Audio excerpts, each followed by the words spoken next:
Belum sama sekali ya. Distribusi diskrit continue belum sama sekali ya.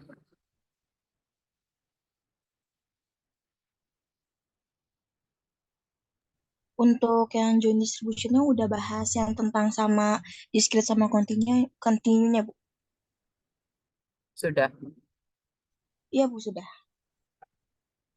Oh ya, ini ya jadi bab 4 ya.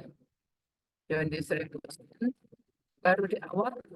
Oh, sorry, baru di awal aku sudah pernah diajarkan sampai mana?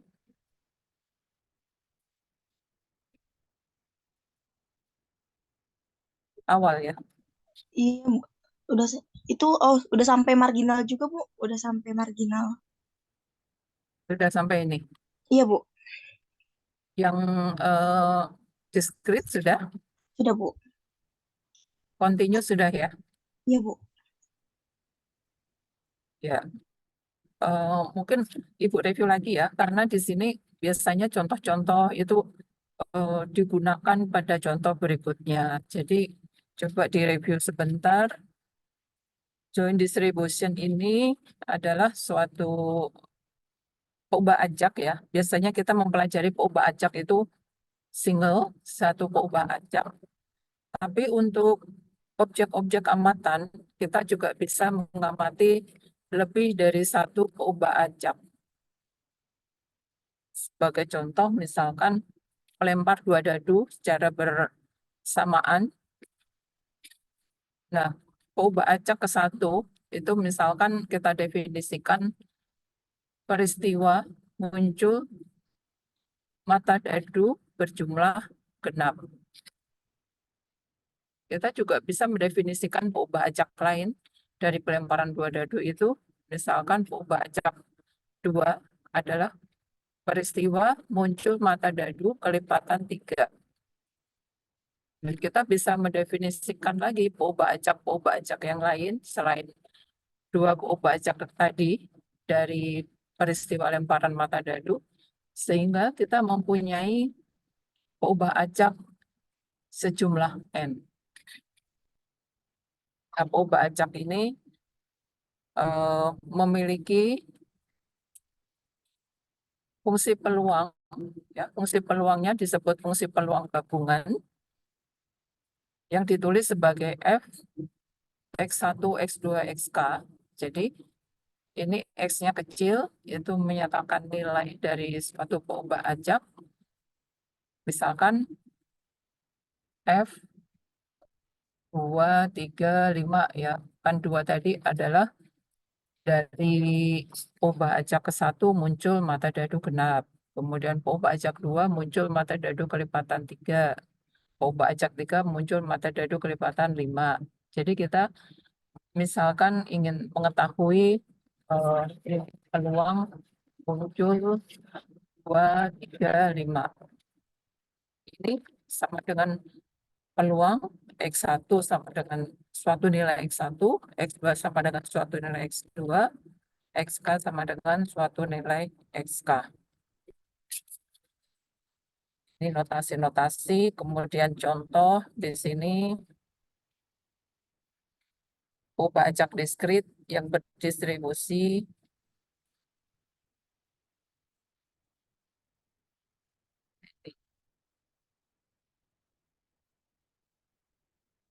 Dan di sini contohnya ada 1.000 biji tanaman, 400 biji berbunga merah, 400 biji berbunga putih, dan 200 biji berbunga pink. Lalu diambil 10 biji secara acak tanpa pengembalian.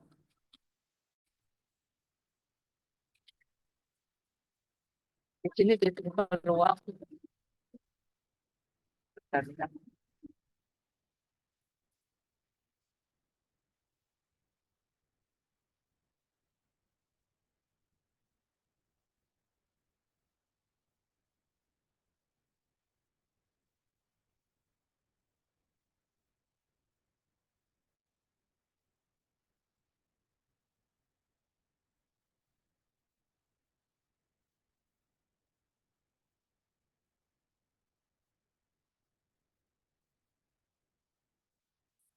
Kalian bisa menghitung menggunakan fungsi peluang seperti ini, hipergeometrik ya.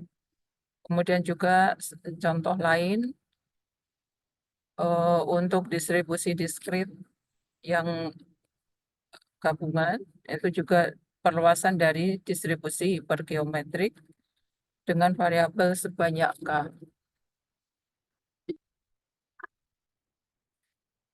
Kemudian untuk distribusi diskrit lain ada distribusi multinomial. Nah, kalau distribusi multinomial ini perbedaannya dengan hipergeometrik tadi kejadiannya itu eh, saling lepas.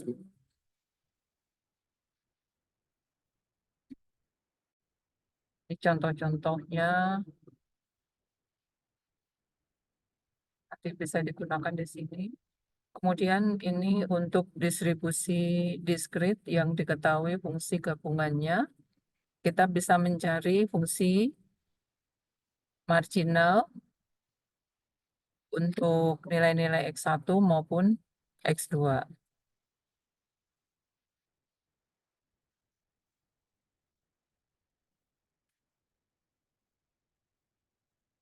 Jadi fungsi marginal F1 X1 itu jumlah dari seluruh peubah acak untuk seluruh X2. Kalau peubah acak fungsi marginal untuk peubah acak X2 adalah jumlah fungsi peluang gabungan untuk seluruh X1.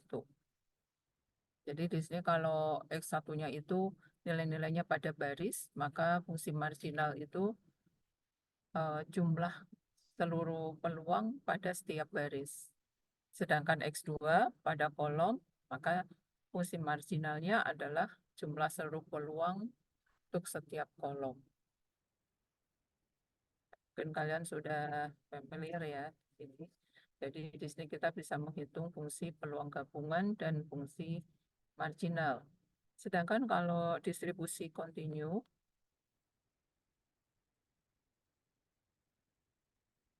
kita menghitung fungsi distribusi marginalnya dengan menghitung integral. Misalkan di sini integral atau fungsi marginal, kita bisa menghitung fungsi kumulatif, fungsi marginal, ya, misalkan fx1, x2, 431, ya. X1 menyatakan konsentrasi dari suatu zat ya pada suatu percobaan. X2 menyatakan konsentrasi suatu zat pada percobaan kedua. Misalkan fungsi peluang gabungannya 4x1, x2, di mana x1 antara 0,1, x2 antara 0,1, maka fungsi kumulatifnya diberikan sebagai berikut. F x1, x2, jadi ini sama dengan peluang ya. Fungsi kumulatif itu sama dengan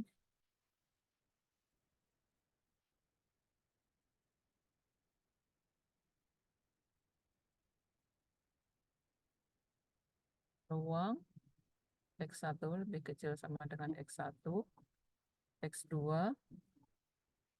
lebih kecil sama dengan X2.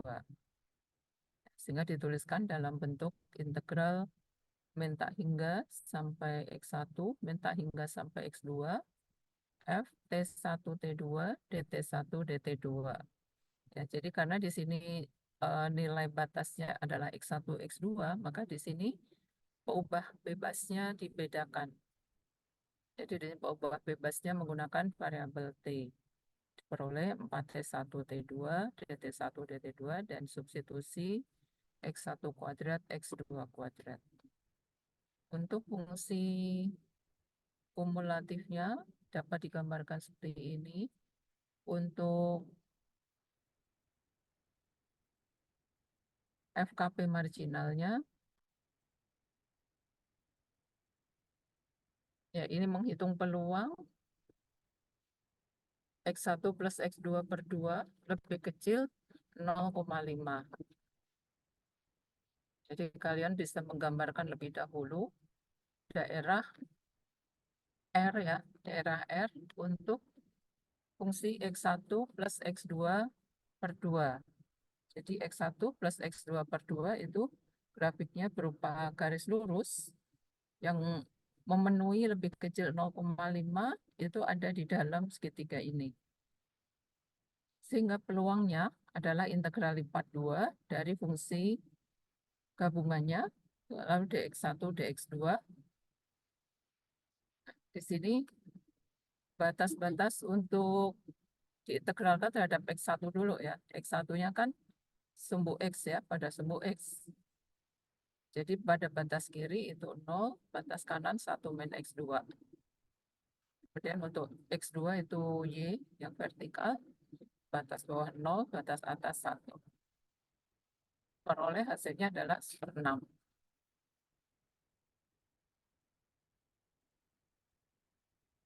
Ini penjelasannya untuk penghitungan fungsi peluangnya.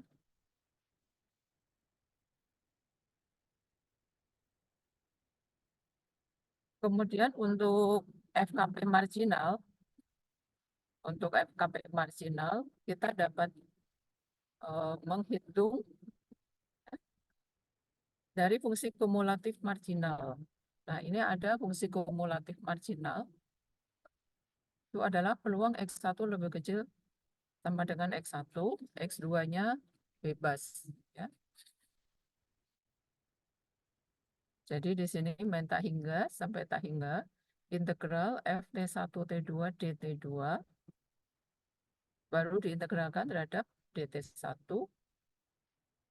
seperti ini. Atau kita bisa menghitung juga dari fungsi peluang gabungan fx1 x2. Jadi f1 x1 itu integral fx1 x2 terhadap x2 atau integral fx1 x2 dx2. Sedangkan kalau fungsi marginal x2 itu integral fungsi gabungan terhadap x1 atau dx1. Fungsi marginal mungkin kalian sudah juga. Selanjutnya ini ubah acak saling bebas mungkin sudah juga ya. Ubah acak yang saling bebas itu adalah syaratnya di sini kita mempunyai fungsi peluang gabungan. Definisi 441 ubah acak yang saling bebas. Misalkan ada X1 sampai XK ubah acak.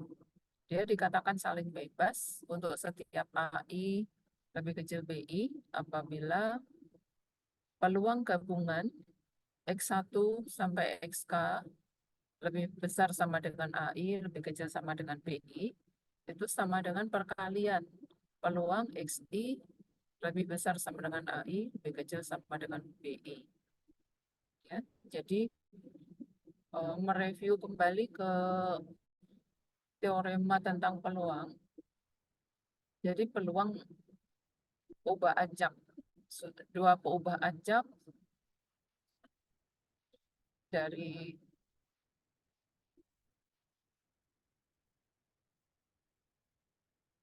acak bersyarat ya, peluang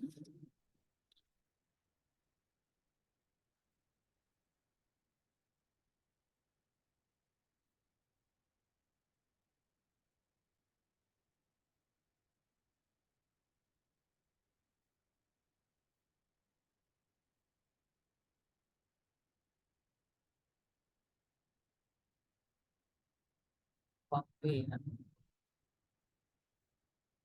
Nah, jadi kalau dia saling bebas, maka peluang A iris B itu sama dengan peluang A kali peluang B. Ya. Jadi ini kalau saling bebas. Sehingga peluang bersyarat A bersyarat B itu sama dengan peluang A. Jadi dari sini diperoleh peluang A iris B jika dua peubah acak itu saling bebas sama dengan peluang A kali peluang B.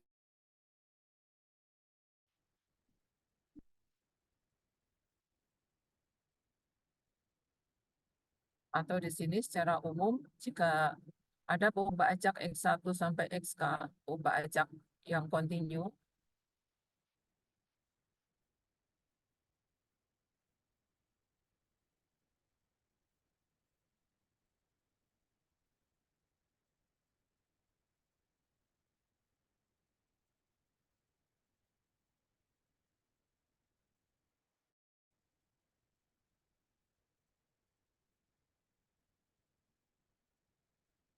ya, X-nya itu bernilai pada suatu interval, maka sama dengan perkalian dari peluang untuk X pada setiap intervalnya. Jadi teorema 441 itu menyatakan untuk perubahan acak X1, XK yang saling bebas. Hanya jika fungsi kumulatif gabungan sama dengan perkalian dari masing-masing fungsi kumulatifnya. Dan fungsi peluang gabungannya sama dengan perkalian dari masing-masing fungsi peluangnya. Nah, di sini disebut sebagai fungsi kumulatif marginal dan di kanan itu sebagai fungsi peluang marginal.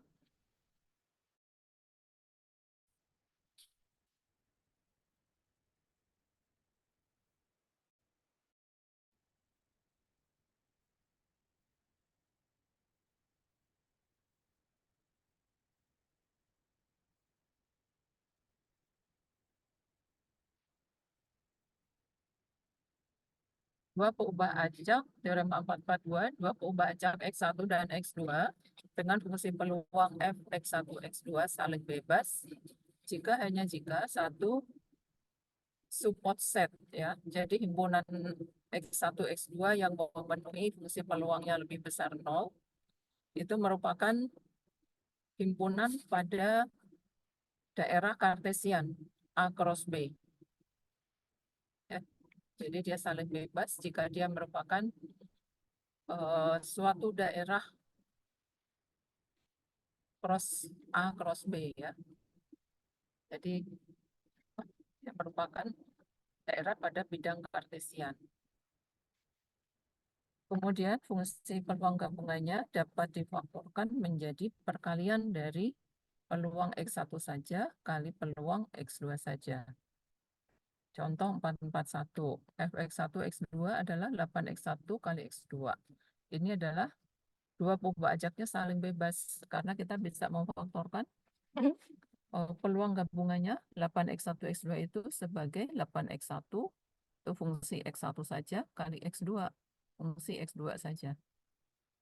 Lalu daerah definisi, Bisa dibantu Pak, mobil belakang depan Pak, nanti ditukar uang cash Pak. Masuk. Saya. Tarifnya 2.500 Pak di sini. Berat banget ini. nggak apa-apa kali Pak. Coba. Oh, mundur aja ya.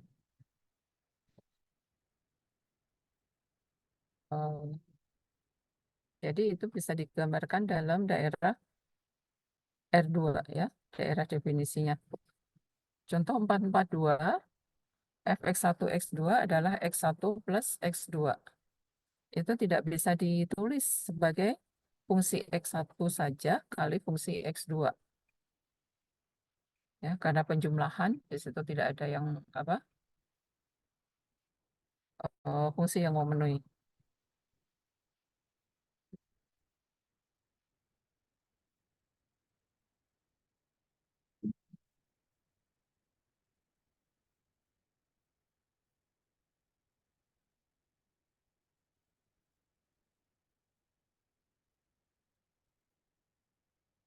Sebagai contoh 443, ya. Di sini fungsi peluang gabungannya PQ pangkat X min 1 kali PQ pangkat Y min 1. Nah, ini PQ pangkat X min 1 itu fungsi marginal dari X. Lalu PQ pangkat Y min 1 fungsi marginal dari Y. Lalu diringkas menjadi P kuadrat Q pangkat X plus Y min 2. Jadi di sini fungsi kumulatif dari X dan Y dapat ditulis sebagai perkalian fungsi kumulatif X saja kali fungsi kumulatif Y saja. Atau fungsi kumulatif marginal dari X kali fungsi kumulatif marginal dari Y.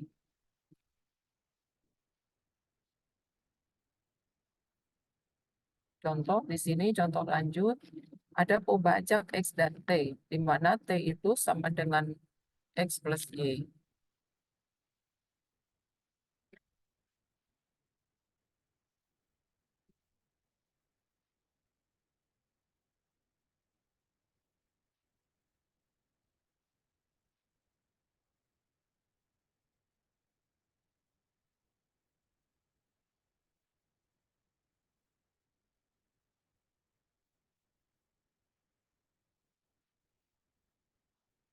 Jadi fungsi peluang gabungannya di sini sama dengan peluang X sama dengan X dan T sama dengan T.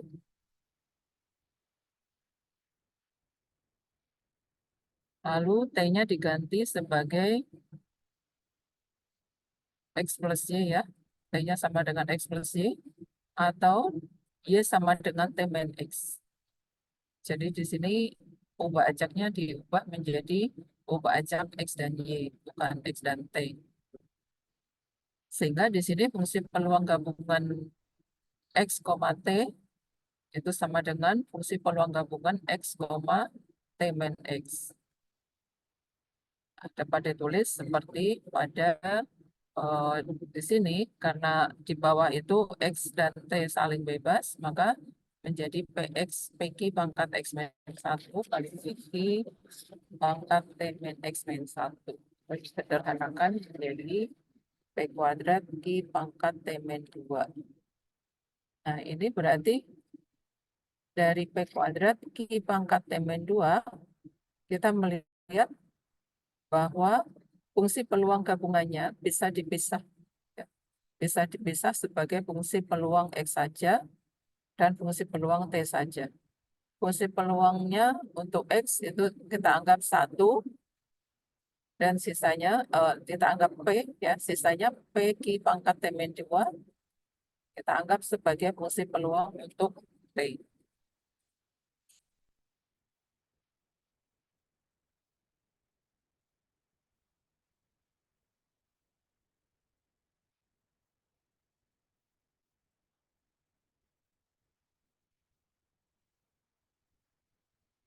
Nah, kemudian distribusi bersyarat untuk buka titik 5.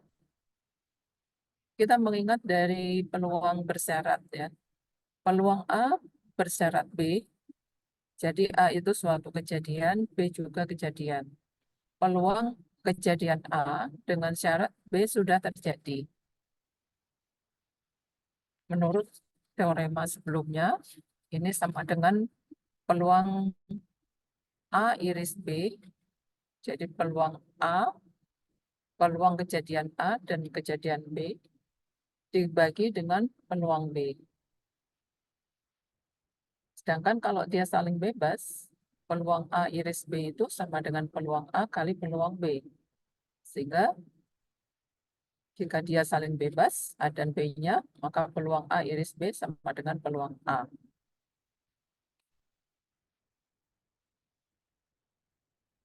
Kejadian T dan X misalkan ya, T bersyarat X, artinya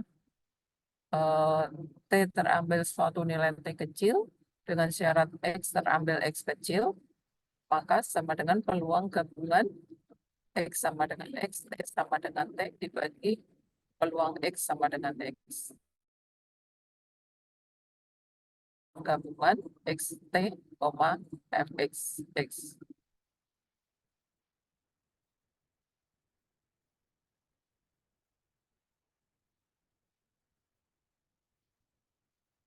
Kemudian di sini dituliskan menggunakan definisi ya.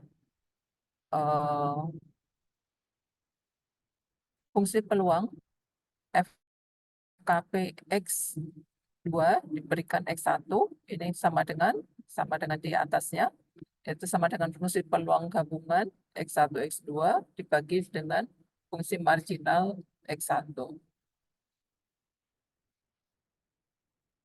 Begitu juga sebaliknya ya. Kalau Fx1 bersyarat X2, maka sama dengan peluang gabungan X1, X2 dibagi fungsi marginal dari X2.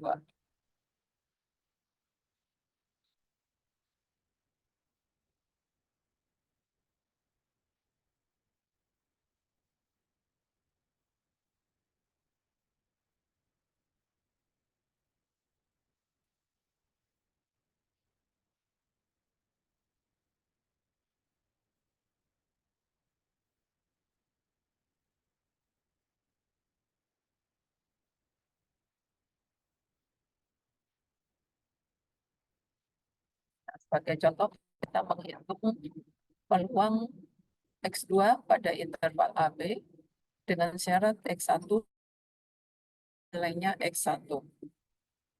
Berarti peluang ini adalah integral dari A sampai B dari peluang FKP bersyarat. Jadi kalau menghitung peluang bersyarat, maka FKP di dalam integralnya juga FKP bersyarat. Dari F X2 jika X1 dx. Ini bisa diringkas lagi, peluang bersyaratnya itu dapat ditulis menjadi peluang gabungan dibagi peluang marginal. Jadi integral fx2 x1 dx2 dibagi integral fx1 x2 dx2.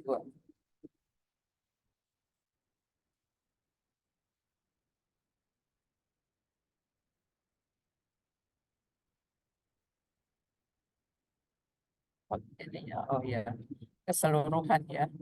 Jadi pembilangnya itu adalah peluang dari A sampai B, penyebutnya itu adalah FKP marginal dari X1.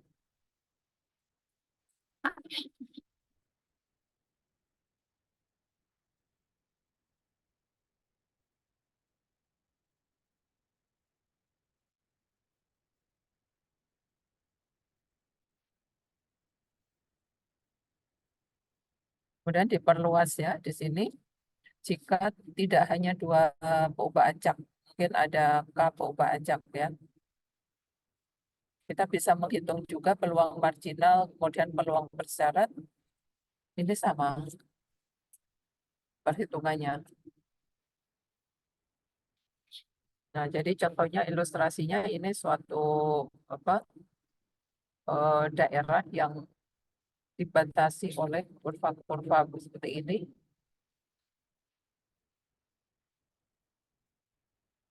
Kita bisa mencari peluang bersyarat X3 dengan syarat X1, X2. Sudah terjadi ya, X1, X2. Maka menjadi seperti itu rumusnya.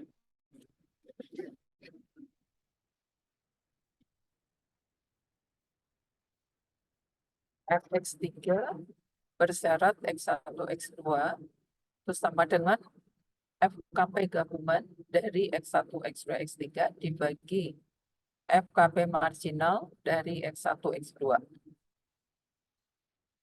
Kalau dari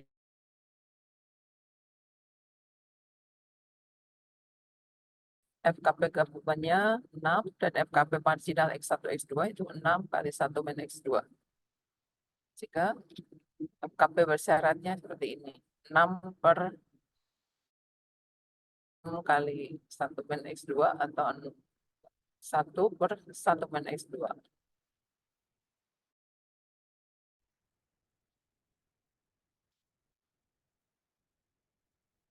Teorema 451. Peubah acak X1 dan X2, suatu peubah acak dengan FKP gabungan Fx1, X2, dan FKP marginal ada 2 ya. FKP FKP dari X1 dan FKP dari X2. Jadi untuk peubah acak dengan 2 variabel, maka diperoleh 2 buah FKP marginal. Nah, sehingga kalau kita ingin mencari fungsi peluang gabungan, kita bisa mencari dari rumus peluang marginal atau peluang bersyarat F1 X1 kali F2 X2 itu sama dengan F2 X2 bersyarat X2 X1 bersyarat X2.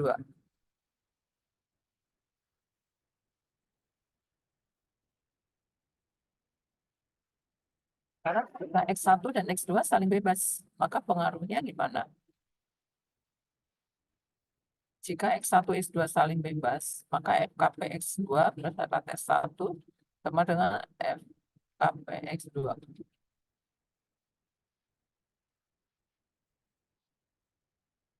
FKP marginal dari X1 bersyarat X2 sama dengan FKP marginal X1. Dan bisa di sini. Ya, ini ureanya seperti ini.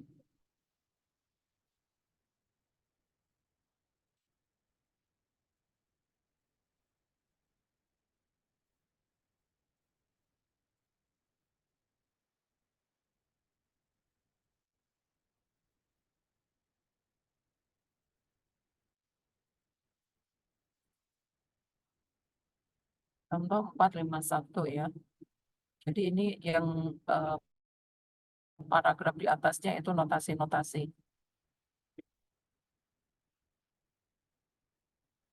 Oh, 451, misalkan ubah ajak X dan T pada contoh 443. Ya, tadi X dan T kita sudah definisikan, T itu sama dengan X plus Y.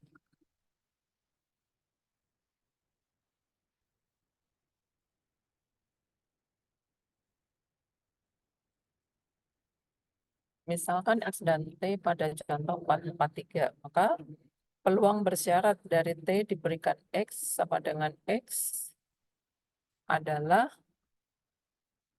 nah ini T-nya adalah Y plus X ya. FT diberikan X.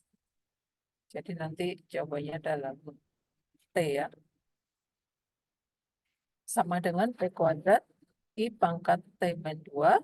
Ini sudah dicari di atas untuk peluang gabungannya. Dibagi dengan PQ pangkat T min 1. Pangkat X min 1.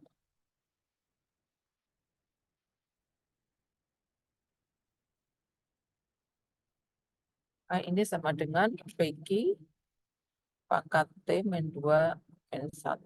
T min X min 1.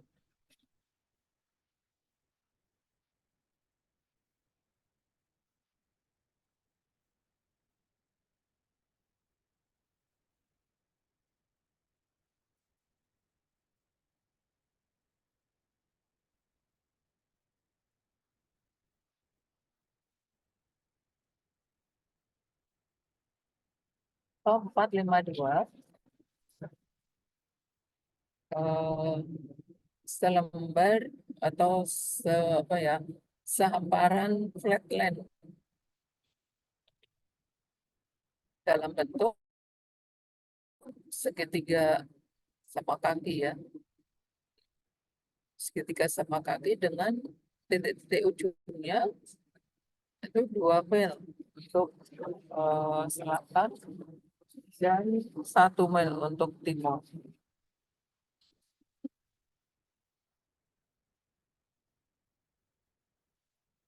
Kemudian di situ akan ditanami biji-bijian. Nah, dari tanaman-tanaman di sekitarnya, dia akan menetap pada daerah itu, segitiga itu, dengan peluang yang sama. Peluangnya di sini berdistribusi uniform.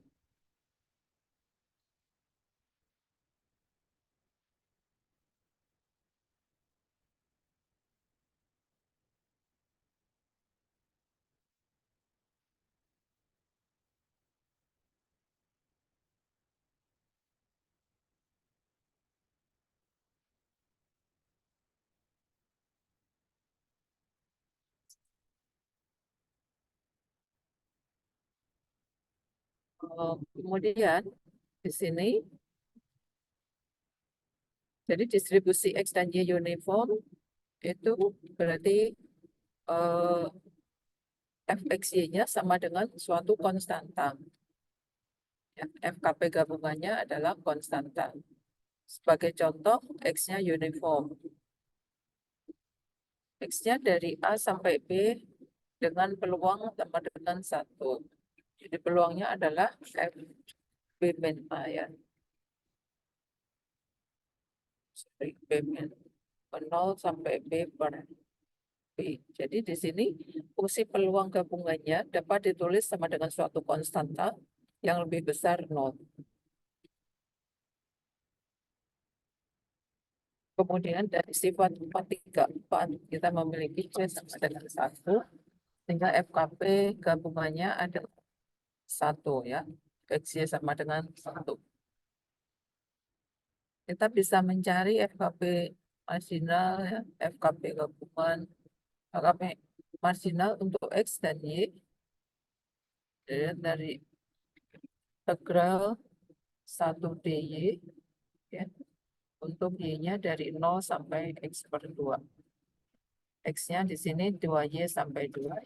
Kemudian bisa mencari marginalnya sama dengan X per 2 dan 2 kali 1 min Y.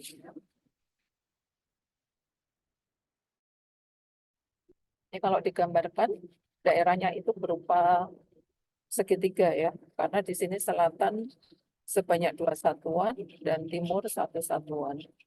Ini batas-batasnya digabungkan menjadi segitiga, segitiga siku-siku. FKP marginalnya atau FKP marginal sudah dicari X per 2 dan 2 kali Y 1 min Y. Kita bisa mencari peluang bersyarat, FKP bersyarat. FY bersyarat X berarti FKP gabungan 1 bernilai 1 dibagi dengan FKP marginal dari X yaitu X per 2. Hasilnya adalah 2 per X untuk Y dari 0 sampai X per 2.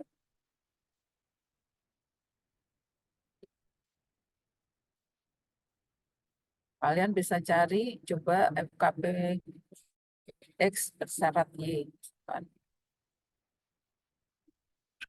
FKP X bersyarat Y berarti 1 ya, 1 itu FKP margin, FKP gabungan dibagi FKP marginal dari Y.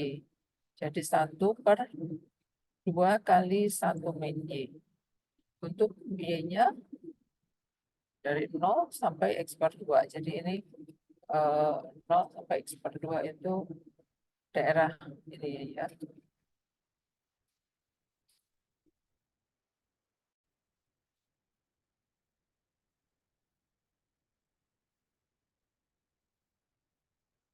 Kemudian diinterpretasikan ya. FY bersyarat X itu interpretasinya kita bisa mencari peluang nilai Y. Nilainya tidak diketahui ya. Peluang Y yang tidak diketahui jika diberikan syarat X-nya. Misalkan X-nya 0,5 misalkan. Kita bisa mencari peluang bersyarat Y pada suatu interval 0,1 sampai 0,7 untuk suatu pembajak X 0,5.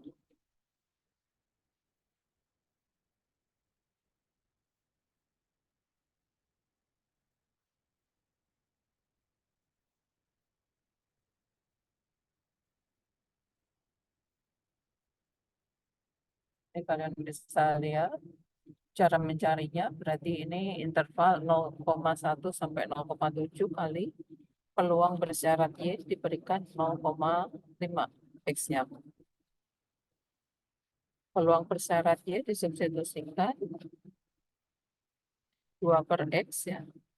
Integral 0,1 sampai 0,25 2 per X dy.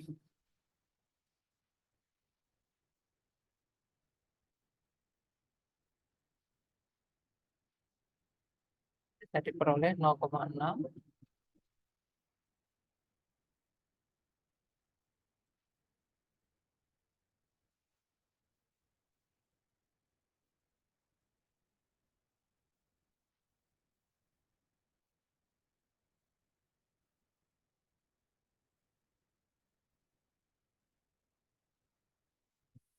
Nah, kemudian kita juga bisa buka kerja.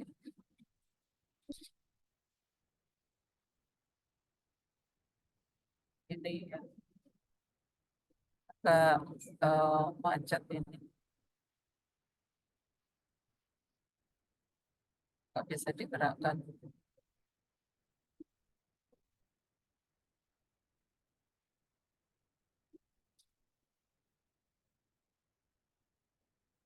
Ya, ini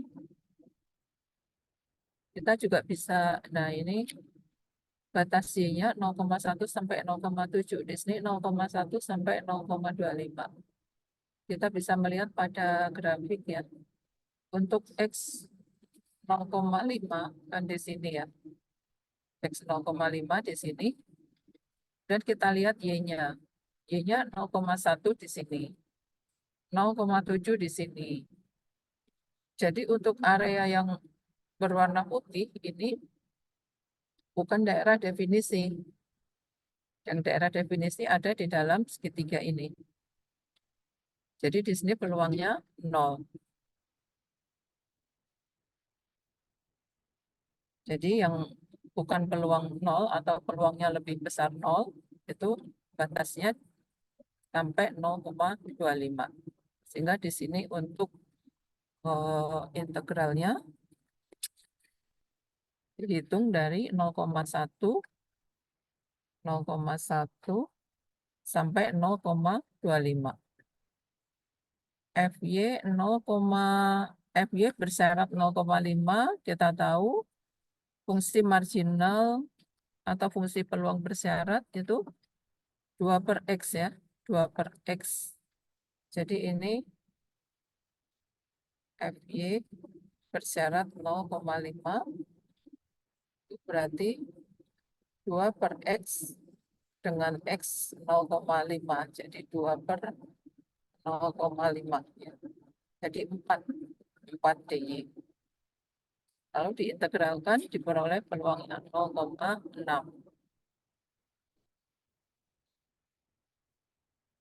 Misalkan kita ingin mencari bukan peluang bersyarat, tapi peluang Y, yang penting Y-nya itu dari 0,1 sampai 0,7. Nah, ini berarti integral lipat 2 dari fungsi peluang gabungan fxy dx dy. Ya, X-nya itu batas-batas horizontal, di sebelah kiri adalah 2Y ya, di sebelah kanan adalah 2. Di batas X-nya di sini 2Y, ini 2.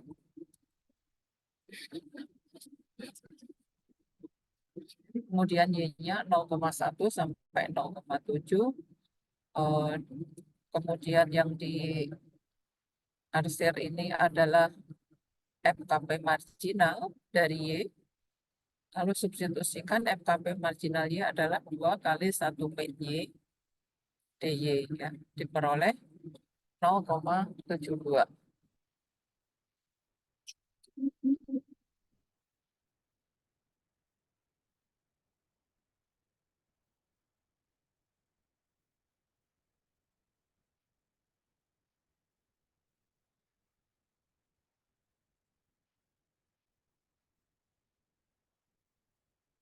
Contoh berikutnya di sini, misalkan terdapat fungsi peluang gabungan fxy sama dengan x plus y. Untuk x dari 0 sampai 1, y dari 0 sampai 1. Berarti di sini x-nya antara 0 sampai 1 ya. Itu juga y-nya. Kita bisa mencari peluang bersyarat y, bersyarat x dengan cara mencari FKP marginal untuk x. Ini ada di sebelah kanan ya. Jadi di sini FKP marginal dari X dicari dari sini. Y. substitusikan diperoleh X plus setengah. Diletakkan di sini. Jadi diperoleh peluang bersyarat Y dari 0 sampai 0,5 jika diberikan X-nya 0,25, maka ini menjadi X-nya 0,25 itu di mana ya kalau di grafik? X-nya 0,25 berarti di sisi kiri ya, lebih kiri dari 0,05. Itu batas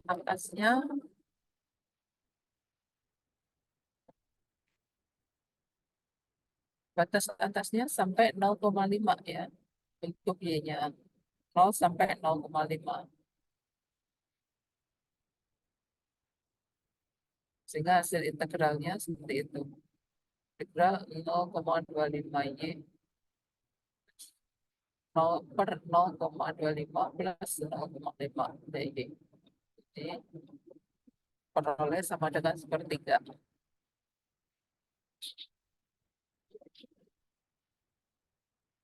Kemudian sampel acak subbab 46. Nah, ini misalkan X menyatakan peubah acak ya. Sebagai contoh X-nya itu adalah waktu hidup dari bola lampu.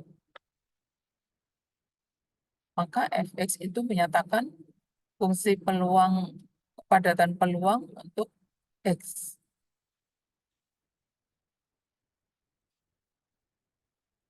Jika diambil satu bola lampu secara acak dari suatu populasi, maka Fx menyatakan FKP dari kegagalan atau lampu mati. Ya.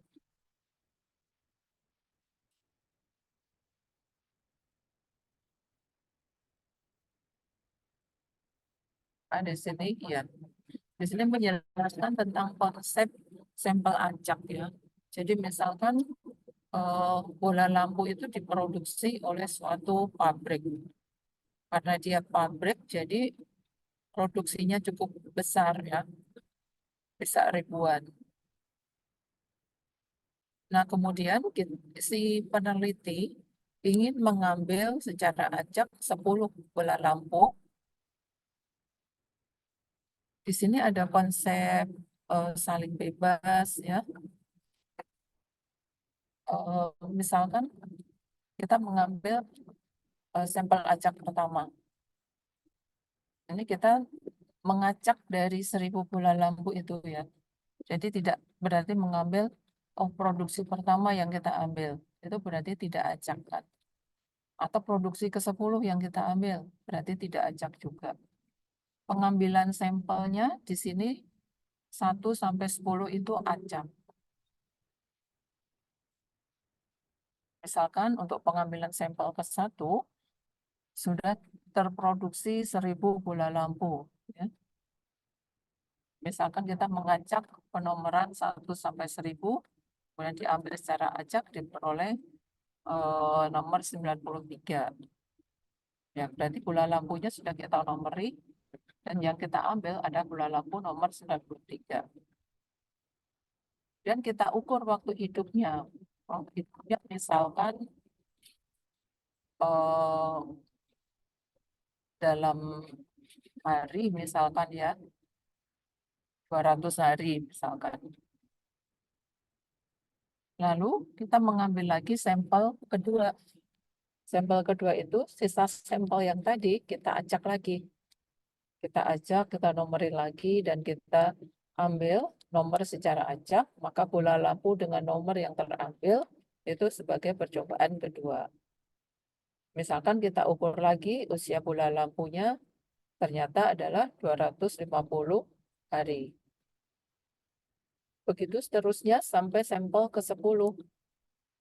Ya. Dari sampel ke-10 yang diambil secara acak, diukur juga waktu hidup bola lampunya, misalkan 300 hari. Jadi apa yang kita peroleh dari situ? Pertama, pengambilan sampelnya antara sampel ke-1 dan sampel berikutnya itu acak. Ya. Artinya yang dalam bola lampunya bola lampu ke-1 dengan bola lampu kedua itu tidak ada kaitan atau hasil dari bola lampu kedua itu atau bola lampu ke-1 hasilnya tidak mempengaruhi hasil bola lampu kedua. Misalkan bola lampu ke-1 usia hidupnya 200 hari, bola lampu kedua 250 hari. Nah, usia hidup dari bola lampu kedua ini tidak dipengaruhi oleh hasil pada bola lampu ke-1. Maka dikatakan di sini X1 dan X2 ini saling bebas. Jadi antar sampelnya ini saling bebas. Yang ketiga, dari pengambilan sampel acak tadi, kita mengetahui bahwa 1000 bola lampu itu memiliki fungsi distribusi yang sama. Atau 1000 bola lampu itu berasal dari satu populasi dengan satu distribusi. Nah, sehingga distribusinya itu memiliki fungsi peluang. Kan? Sehingga sampel ke-1 sampai sampel ke-10 ini memiliki fungsi peluang yang sama. Nah, jadi di sini seringkali disingkat bahwa sampel acak itu memiliki sifat IID, ya, Independence Identity Distribution. Jadi setiap sampel acak yang dikatakan kita memiliki sampel, ya. Kalau sampel belum tentu keacakannya terpenuhi. Kalau sampel acak maka pasti dia saling bebas dan memiliki distribusi yang sama.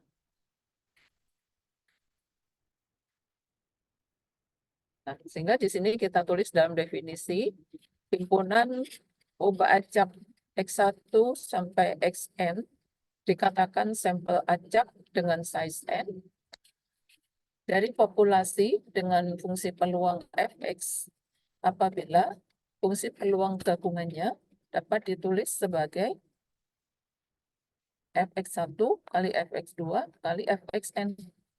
Ya, ini otomatis dapat ditulis seperti ini karena setiap sampelnya itu saling bebas. Ya, yang kedua, selain saling bebas, dia memiliki fungsi peluang yang sama yang dinyatakan dalam F, ya, di sini F. Jadi fungsi peluangnya sama karena dia berasal dari satu populasi dengan satu distribusi.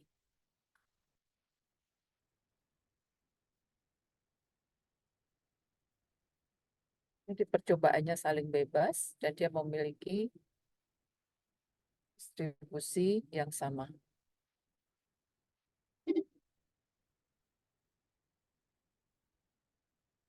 Contoh 461. Waktu hidup dari suatu merek bola lampu diasumsikan mengikuti distribusi eksponensial. Jadi distribusi eksponensial itu memiliki fungsi peluang Fx sama dengan E pangkat min X. Ya, fungsi peluangnya untuk distribusi eksponensial itu Fx sama dengan E pangkat min X. Kemudian waktu hidup bola lampu diukur dalam tahun. Jika kita mengambil sampel acak berukuran 2 dari populasi tersebut, maka FKP gabungan dari X1, X2 dapat ditulis sebagai E pangkat min X1 kali E pangkat min X2 atau E pangkat min X1 plus X2.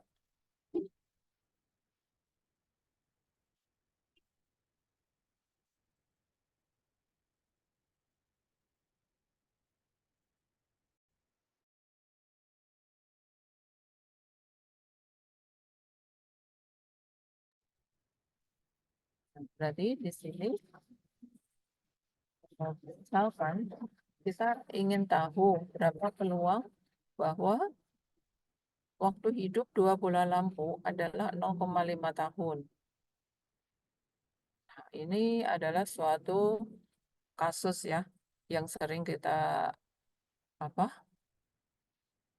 alami sehari-hari. Misalkan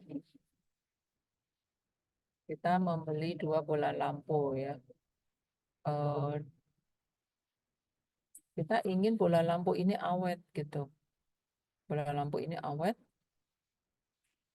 Jadi kita ingin tahu, kita ingin membeli lagi nanti sesudah 6 bulan. Jadi tidak sering-sering kita mengganti lampu gitu ya. Kita ingin tahu di sini misalkan berarti kita hanya satu kamar saja. Misalkan bola lampu pertama dipakai dulu. Sesudah bola lampu pertama mati diganti dengan bola lampu kedua. Jadi kita ingin tahu berapa peluang masa hidup bola lampu pertama dan kedua itu sama dengan setengah tahun atau 6 bulan. Jadi kita ingin tahu peluangnya berapa sih supaya aku nggak sering beli gitu ya, beli lampu untuk mengganti lampu di kosan misalkan seperti itu. Nah ini kita menggunakan peluang X1 plus X2 lebih kecil sama dengan C, itu adalah integral lipat 2 FKP gabungan dx1 dx2. Nah, jadi X1 plus X2 lebih kecil sama dengan C itu kita gambarkan supaya membentuk daerah definisi untuk batas-batas integralnya.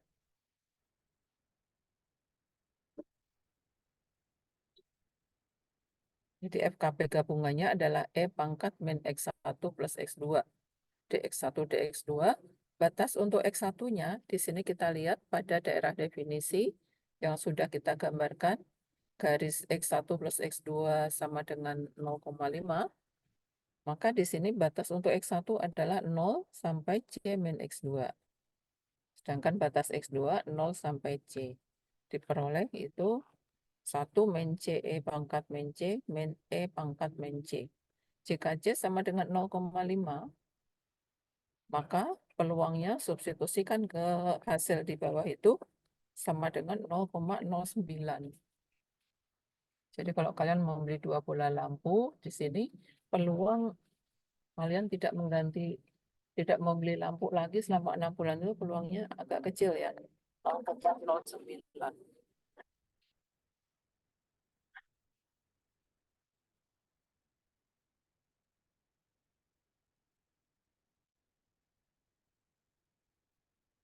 Kemudian ada distribusi empiris. Distribusi empirik itu kita melakukan percobaan statistik ya. Percobaan statistik di mana kita belum tahu distribusinya itu apa. Apakah distribusinya normal, eksponensial, atau yang lain, kita belum tahu distribusinya apa. Nah, jadi dari hasil percobaan kita, misalkan percobaannya, ya ini percobaan yang apa? Yang iseng aja. Misalkan percobaannya mengukur tinggi badan mahasiswa di kelas, misalkan ada 40 mahasiswa. Masing-masing diukur tinggi badannya. Kalian kan tidak tahu ini distribusinya apa ya, tinggi badan teman-teman gitu ya. Nah, ini kalian sudah membuat atau mendata sebanyak 40 data tinggi badan. Untuk mengetahui distribusi, apa yang kalian gunakan? Kalian membangun suatu atau membentuk grafik yang namanya histogram. Nah, histogram itu apa ini tujuannya? Tujuannya salah satunya kita ingin mengetahui bentuk histogramnya itu bagaimana. Apakah bentuknya itu semakin lama semakin menurun, misalkan ya. Bisa jadi kan, misalkan tinggi badan 155 ada 10 orang. Tinggi badan 160 ada 8 orang. 165 ada 5 orang.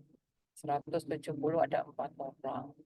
Grafiknya itu berarti dari atas semakin menurun.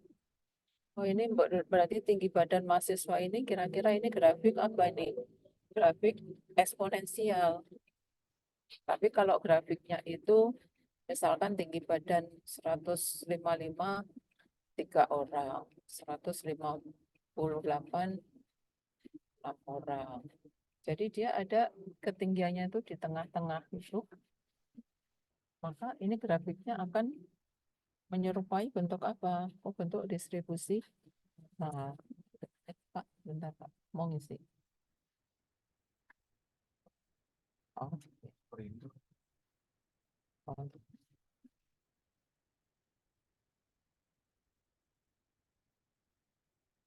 Itu salah satu cara untuk mengetahui apa distribusi dari percobaan kita. Di sini histogram ya.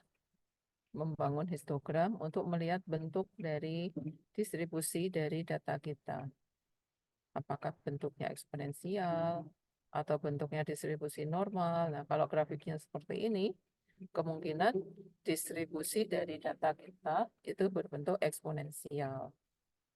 Tapi kalau grafiknya itu membentuk kurva yang simetris, maka distribusinya distribusi normal pendekatannya.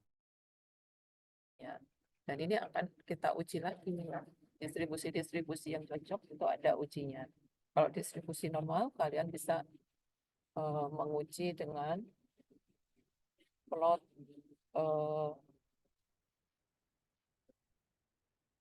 plot peluang normal ya. Ya, plot peluang normal.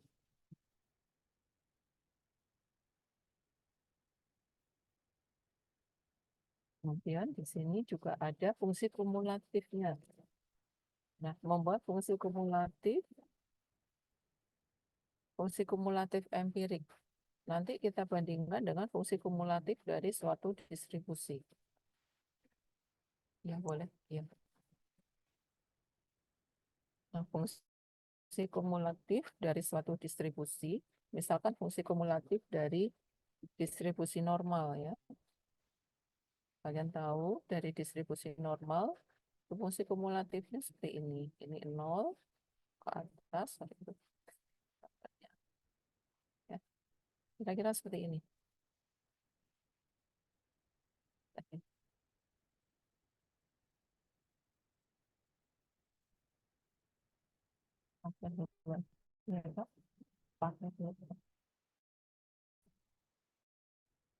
Lewat.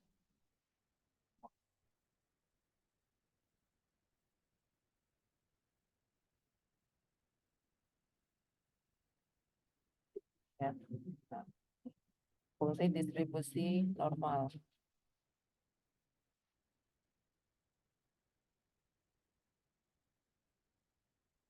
Ini kita ini kalau fungsi kumulatif dari distribusi normal, fungsi kumulatif secara teoritis. Namun kita mempunyai data seperti apa fungsi kumulatif dari data kita. Misalkan datanya seperti ini. Datanya adalah X1 atau XI ya. XI sebanyak 10 data.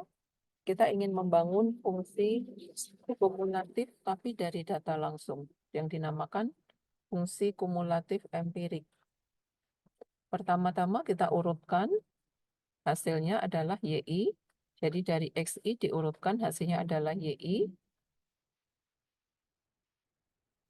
Lalu dari YI ini kita gambarkan fungsi peluangnya. Di sini Pak, enggak. Oh, ada.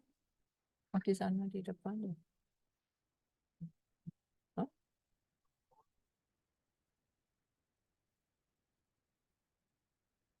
Bisa sebenarnya. Harusnya. Kok bisa sih? Saya nggak ada pintu.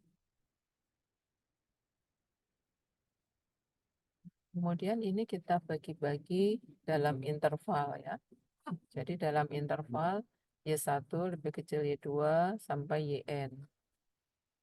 Nah, jadi ini dari Y itu Y1 lebih kecil Y2 lebih kecil sampai YN.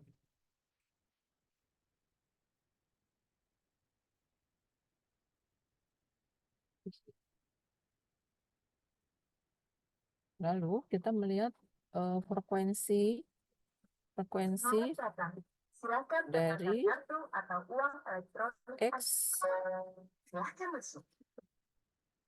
X di X lebih kecil Y1. Itu berapa frekuensinya? Pak parkir dulu aja ya, Pak. Oh, dekat. Kemudian X lebih besar sama dengan Y1 lebih kecil Y2. Jadi yang sebelah kiri ini batasnya sama dengan ya. Dan sebelah kanan hanya lebih kecil saja. Parkir aja dulu Pak.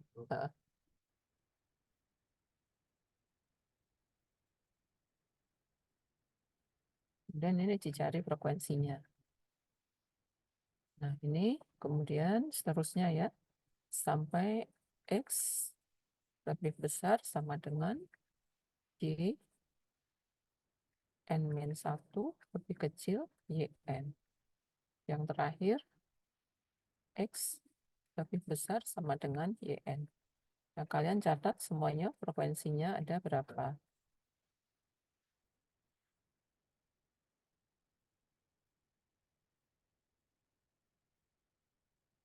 Sudah frekuensinya dicatat, ini dicari rasionya F1 per N. N itu banyaknya amatan.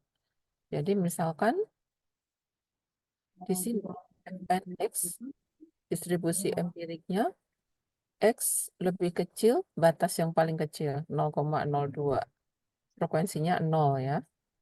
Kemudian X dari lebih besar sama dengan 0,02, lebih kecil 0,13. Frekuensinya 1. 1 dibagi total data 10. Jadi 1/10. Kemudian di sini frekuensi kita bagi dengan N juga. Lalu fungsi kumulatifnya itu dijumlahkan. Ini sorry, tadi ini 2/10 ya. 1/10 tambah 1/10.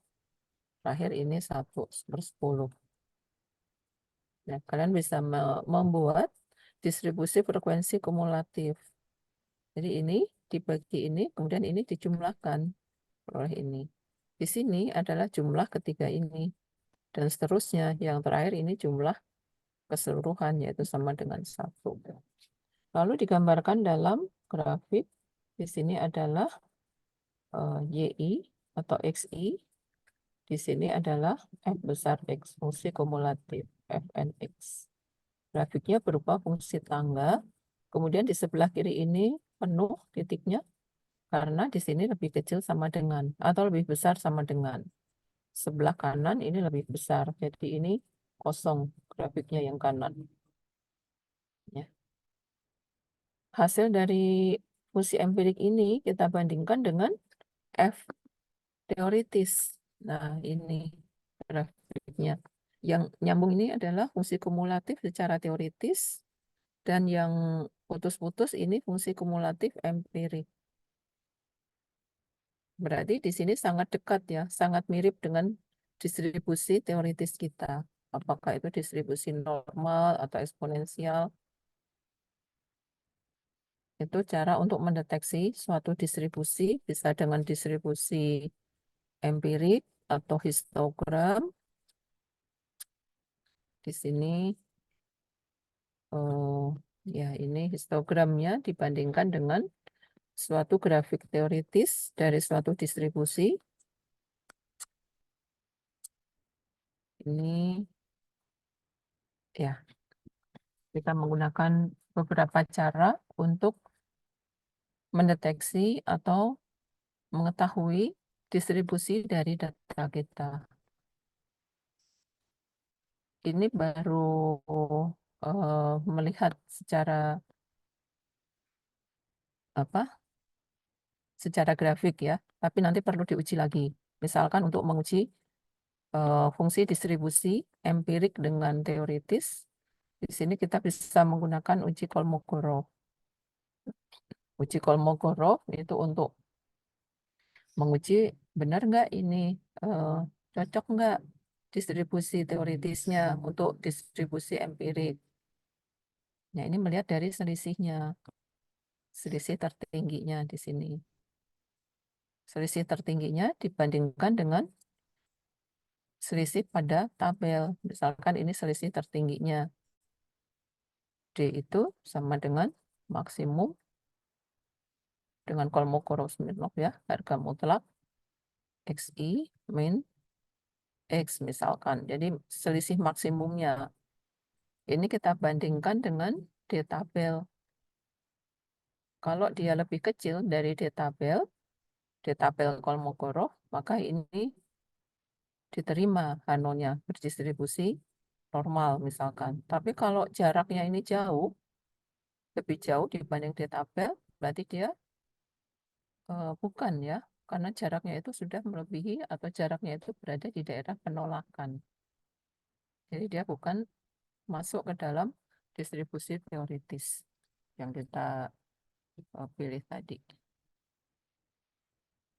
Oke, di sini materinya sampai di sini bab 4. Ya, kemudian kalian mengerjakan ya untuk tugas. Ini ada PR.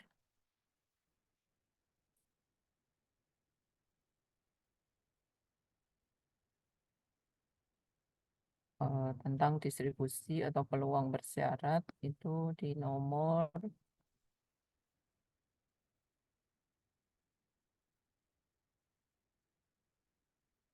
9 ya. Kalian coba kerjakan latihan di nomor 9